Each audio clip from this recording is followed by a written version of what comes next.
एक बार फिर से आप सभी का स्वागत है हमारी बेसिक टू मास्टर सीरीज़ में। हिंदी माध्यम के सभी विद्यार्थी पिछले 4-5 वीडियो आपने देखे, उनके आधार पर हमने प्रश्न भी सॉल्व किए, देखे कि किस प्रकार से प्रश्न आते हैं मनोविज्ञान ऑप्शनल में। ठीक है, तो चलिए आगे स्टार्ट करते हैं। आज हम देखेंगे मनोविज्ञान विद्याशाखा की प्रसिद्ध धारणाएँ। ठीक है, तो कोई भी चीज़ होती है उसकी क्या होती है, धारणाएँ होती है। ठीक है, तो जैसे आग है, आग की क्या धारणा है कि वो गर्म होती है, पीले रंग की होती है। ठीक है, ज्वलनशील होती है, लोगों को नुकसान पहुंचा सकती है। इसके बारे में इस प्रकार की धारणाएं हैं। ठीक है, आप बर्फ़ के बारे में ये नहीं कह सकते आप कि वो ज्वलनशील है या फिर वो किसी को नुकसान पहुंचा सकती है ना, अगर एक सीमित मात्रा में ली जाए तो स्टार्ट करते हैं। हम पहले भी बता चुके हैं कि प्रतिदिन हम सभी लोग एक मनोवैज्ञानिक की तरह कार्य करते हैं। ठीक है, तो हम सब कहीं ना कहीं क्या है, एक मनोवैज्ञानिक है। हम यह जानने का प्रयास करते हैं कि कोई व्यक्ति जिस रूप से व्यवहार कर रहा है वह वैसा क्यों कर रहा है, और उसका तैयार व्याख्यान देते हैं। तो जैसे आपने कई सारी मूवीज़ में देखा है कि जो हीरो रहता है उसका बाप बहुत ज़्यादा शराब का सेवन करता है। ठीक है, उसकी माँ मजदूरी करके पैसे कमाती है। ठीक है, तो वो सब जो देखता है उसके व्यवहार पे उसके मन में क्या आता है कि अच्छा, मेरी माँ मजदूरी क्यों कर रही है। ठीक है, जब वो अपने मित्रों की माताओं को देखता है तो वो तो घर में काम करती है सिर्फ, लेकिन उसकी माता दूसरी जगह काम क्यों कर रही है। फिर जब अपने वो पिता को देखता है तो वो सोचता है कि अच्छा, ये पिताजी ऐसा क्यों कर रहे हैं। ठीक है, वो शराब क्यों पी रहे हैं, क्या उनको टेंशन है, क्या वो मज़े के लिए पी रहे हैं। ठीक है, तो इस प्रकार की बातें होती हैं। मात्र यही नहीं, हम में से सभी ने मानव व्यवहार के लिए अपने अपने सिद्धांत बनाए हैं।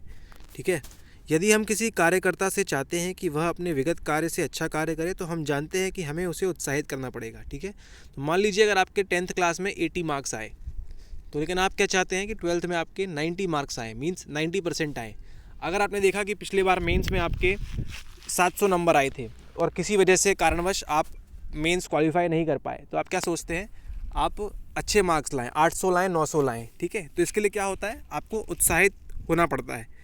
आपको संभवतः छड़ी का प्रयोग करना पड़े क्योंकि लोग आलसी होते हैं। ठीक है, तो आपके पीछे कोई एक ऐसा मेंटर, कोई ऐसा गाइड चाहिए जो आपको बीच बीच में छड़ी करता रहे कि चलिए उठिए और काम करिए, हमको आंसर राइटिंग लिख के भेजिए। ठीक है, सामान्य ज्ञान सामान्य बोध पर आधारित मानव व्यवहार के ऐसे सिद्धांतों का वैज्ञानिक अध्ययन करते हैं, पर वे सही तथा सही नहीं भी हो सकते हैं। ठीक है, तो वैज्ञानिक लोग क्या करते हैं, अध्ययन करते हैं। वास्तव में आप पाएंगे कि मानव व्यवहार की सामान्य बोध आधारित व्याख्याएं अंधकार में तीर चलाने जैसी होंगी एवं बहुत कम व्याख्याएं कर पाएंगी। तो क्या करते हैं, जो मनोवैज्ञानिक इतने सारे एक्सपेरिमेंट करते हैं उनमें से 10 में से सिर्फ 2 ही सफल हो पाते हैं। ठीक है, उदाहरण के लिए, यदि आपका प्रिय मित्र कहीं दूर चला जाए तो उसके प्रति आपके आकर्षण में क्या परिवर्तन आएगा। ठीक है, 2 बातें कही जाती हैं कि जो आप अपने उत्तर के रूप में देख सकते हैं। उनमें से एक है दृष्टि ओझल मन ओझल, दूसरी बात दूरी से हृदय में प्रेम और प्रगाढ़ होता है। मान लीजिए आपका कोई दोस्त है बचपन का, अब वो चला गया पढ़ाई करने विदेश में। ठीक है, तो क्या होगा, आपकी आंखों से सामने से चला गया, आपके मन से भी चला जाएगा। ठीक है, दृष्टि ओझल मन ओझल। या फिर दूसरी बात ये भी है कि जितनी दूरी होगी उतना जो लॉन्ग डिस्टेंस रिलेशनशिप होता है, ठीक है, वो उतना और मजबूत हो जाता है, प्रेम और प्रगाढ़ होता है। ठीक है, दोनों बयान एक दूसरे के विपरीत हैं। आपने देखा कि किस तरह आपका दोस्त जब चला गया तो आप नए दोस्त बनाएंगे। ठीक है, और इसी के साथ साथ कोई अगर आपका दोस्त आपसे कांटेक्ट में है, बात कर रहा है, तो क्या होगा, आपके बीच जो बॉन्ड होगा, रिलेशनशिप होगा, वो काफ़ी स्ट्रांग हो जाएगा। ठीक है, प्रश्न है कि इनमें कौन सही है। आप स्वयं कमेंट करके बताएं कि कौन सा सही है, दृष्टि ओझल मन ओझल सही है या फिर दूरी से हृदय में प्रेम और प्रगाढ़ होता है। ठीक है, आप कमेंट करके बताएं कि आपको क्या लगता है कौन सा सही है। इसकी चयनित व्याख्या इस बात पर निर्भर करेगी कि अपने मित्र के जाने के बाद आपके जीवन में क्या घटित हुआ। ठीक है, ये इस पर डिपेंड करता है कि आपके जीवन में क्या हुआ। आपका मित्र जब विदेश चला गया उसके बाद क्या हुआ। मान लीजिए कि आपको एक नया मित्र मिल जाता है। ठीक है, तो क्या होगा, आप दृष्टि ओझल मन ओझल की बात व्यवहार की व्याख्या के लिए उपयोग में लाएंगे। तो मान लीजिए आपका मित्र था अजय, वो चला गया, तो क्या हुआ, आपका जो नया मित्र आया विजय, ठीक है, तो क्या होगा, आपके साथ दृष्टि ओझल मन ओझल हो जाएगा। अजय चला गया, क्या हुआ, विजय मेरे पास है। ठीक है, सामान्य बोध अंधकार में तीर चलाने जैसा होगा। मनोविज्ञान एक विज्ञान के रूप में व्यवहार के स्वरूप को देखता है। ये बात आप नोट कर लीजिए, मनोविज्ञान क्या है, एक साइंस है, एक विज्ञान है। ठीक है, एक विज्ञान के रूप में क्या करता है, व्यवहार, जो हमारा बिहेवियर है उसके स्वरूप को देखता है, जिसका पूर्व कथन किया जा सके, न कि घटित होने के पश्चात की गई व्याख्या हो। ठीक है, तो मनोविज्ञान क्या करता है, बिहेवियर को, हमारे व्यवहार को कैसे स्वरूप में बताता है कि पहले से बता दे कि ये करेगा आदमी। ठीक है, ऐसा नहीं कि मतलब वो कार्य होने के पश्चात आप मनोवैज्ञानिक बताए कि ऐसा करेगा। ठीक है, मान लीजिए जैसे एग्जांपल में बताया आपको कि कोई व्यक्ति है, कोई गरीब परिवार का लड़का है, उसकी माता काम कर रही है और उसके पिताजी दारू पी के नाटक करते हैं। ठीक है, लेट्स सपोज हमारी काल्पनिक कहानी में, तो आपको क्या लगता है कि क्या वो बच्चा बिगड़ेगा? 99% केसेस में ये होगा कि वो बच्चा नहीं बिगड़ेगा, वो एक बच्चा अच्छा काबिल व्यक्ति बनेगा, अपने जीवन में कुछ ना कुछ करेगा। दूसरी बात करते हैं, ये ऐसे वातावरण आपको अपने आसपास भी देखने मिलेंगे, तो आप कमेंट करके बता सकते हैं ये एग्जांपल सुटेबल है या नहीं। दूसरा एग्जांपल देखते हैं, एक व्यक्ति है जिसकी माता भी कार्यरत करती है, अच्छे जॉब में है, उसके पिताजी भी अच्छे जॉब में है, तो प्रोबेबिलिटी मतलब क्या संभावना है कि वो जो बच्चा है वो भी काबिल भी निकलेगा। ठीक है, तो आपने आसपास देखा होगा कि जिन बच्चों को ऐसा होता है, जिनके माँ बाप दोनों काम में हैं, उन पे ध्यान कम जाता है, जिस प्रकार से वो गलत आदतों के शिकार जल्दी होते हैं और उनके चांसेस काफ़ी बढ़ जाते हैं। तो आप समझ गए मनोविज्ञान क्या करता है, एक विज्ञान के रूप में व्यवहार के स्वरूप को देखता है। ठीक है, जिसका पूर्व कथन किया जा सके। तो आप समझ गए एग्जाम्पल से कि जिसके घर में काफ़ी दिक्कतें होंगी वो एक अच्छा आदमी बनने की संभावना ज़्यादा होती है ना। ये पूर्व कथन है कि ये अच्छा बनेंगे।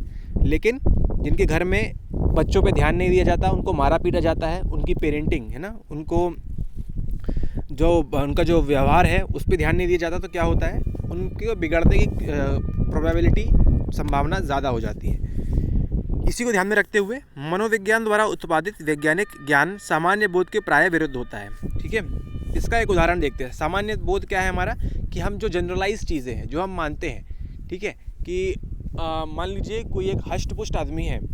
सामान्य ज्ञान क्या कहता है कि हष्टपुष्ट आदमी माउंट एवरेस्ट चढ़ जाएगा, या फिर हष्टपुष्ट आदमी दुनिया का चक्कर लगा सकता है, मीन्स घूम सकता है हर देश में, हर कंट्री में। लेकिन ठीक है, ये सामान्य बोध जनरल बात है। तो क्या आप लगता है कि कोई विकलांग है, मान लीजिए कोई, ठीक है, कोई दृष्टि बाधित है, कोई मूक बाधित है, कोई बोल नहीं सकता, तो आपको क्या लगता है वो एवरेस्ट पे चढ़ सकता है? दूसरी बात, क्या वो पूरे देश दुनिया घूम सकता है?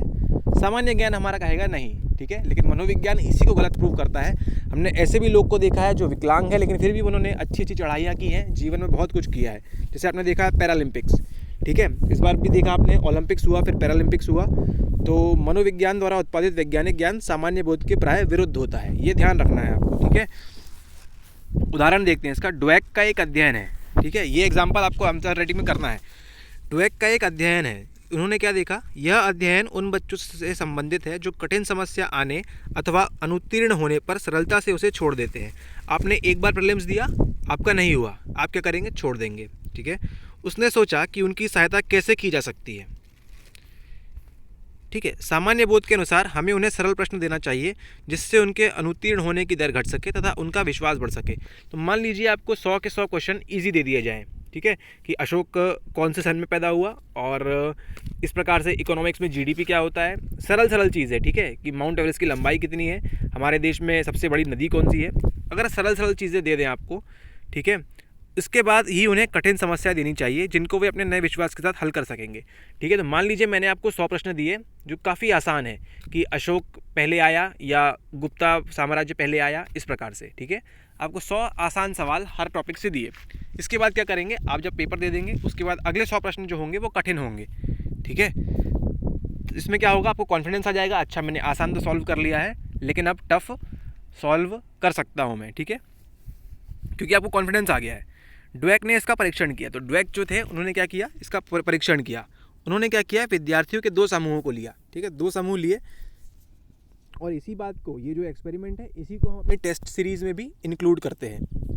ठीक है, तो जिनको भी लग रहा है कि टेस्ट सीरीज़ क्या है, मनोविज्ञान की टेस्ट सीरीज़, तो आप ये अपेक्षित कर सकते हैं कि जो हमारी तरफ से आएगी वो ऐसी पे होगी। अब कैसी होगी वो आगे देखिए। प्रथम समूह को क्या दिया, सरल समस्याएं दी गई थी जो वे सहजतापूर्वक हल करने में सक्षम थे। ठीक है, 25 दिनों तक क्या किया, इनको प्रशिक्षित दिया। ठीक है, प्रशिक्षण दिया इनको कितने, 25 दिनों तक। पहले समूह को क्या दिया, सरल समस्या दी गई कि इनको सब आसान आसान क्वेश्चन देंगे। दूसरे समूह को क्या किया, जटिल एवं सरल दोनों ही प्रकार की समस्या हल करने को दी गई। तो लेट सपोज कि एक ग्रुप है ए, उनको दी गई आसान आसान आसान, और एक ग्रुप है बी, उनको क्या दिया गया, मिक्सचर दिया गया, कठिन भी और सरल भी।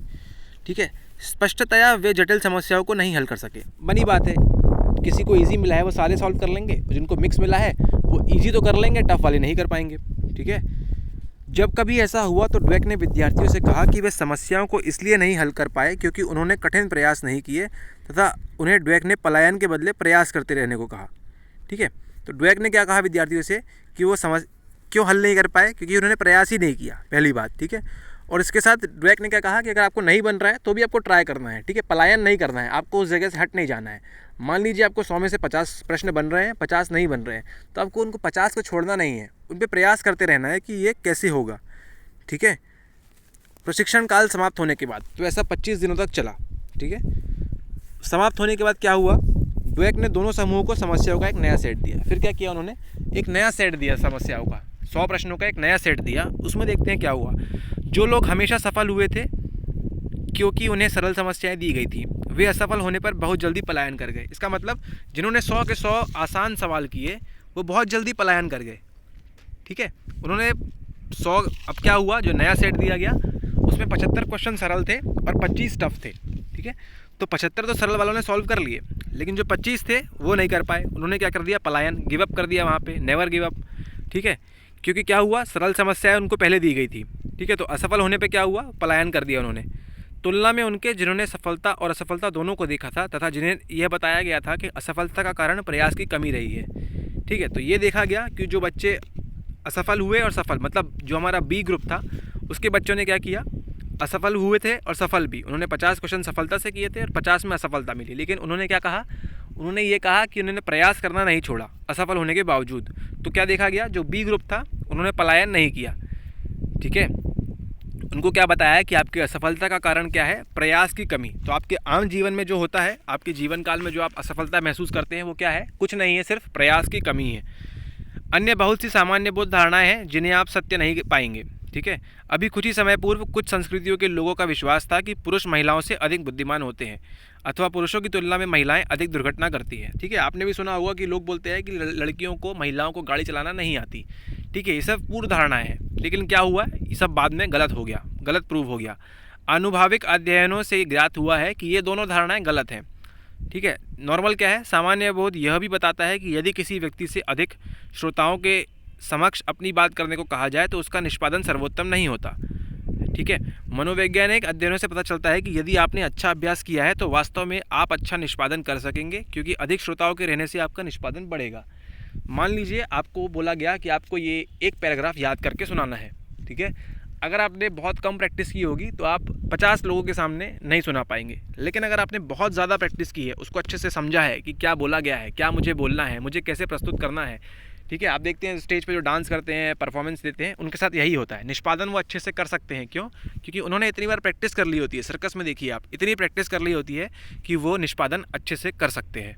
ठीक है, इसी के साथ साथ ये टॉपिक ख़त्म होता है। आप यह भी जान सकेंगे कि मनोवैज्ञानिक मनोवैज्ञानिक जो होते हैं वो ज्योतिष नहीं होते हैं, तांत्रिक भी नहीं होते हैं, हस्तरेखा विशारद, मतलब जो हैंड की रेखाएं पढ़ते हैं वो भी नहीं होते। मनोवैज्ञानिक क्या होते हैं, वो एक अलग ही प्रकार के लोग होते हैं, क्योंकि वह प्रदत्तों पर आधारित बातों का व्यवस्थित अध्ययन करता है और मानव व्यवहार एवं अन्य मनोवैज्ञानिक गोचरों के विषय में सिद्धांत विकसित करता है।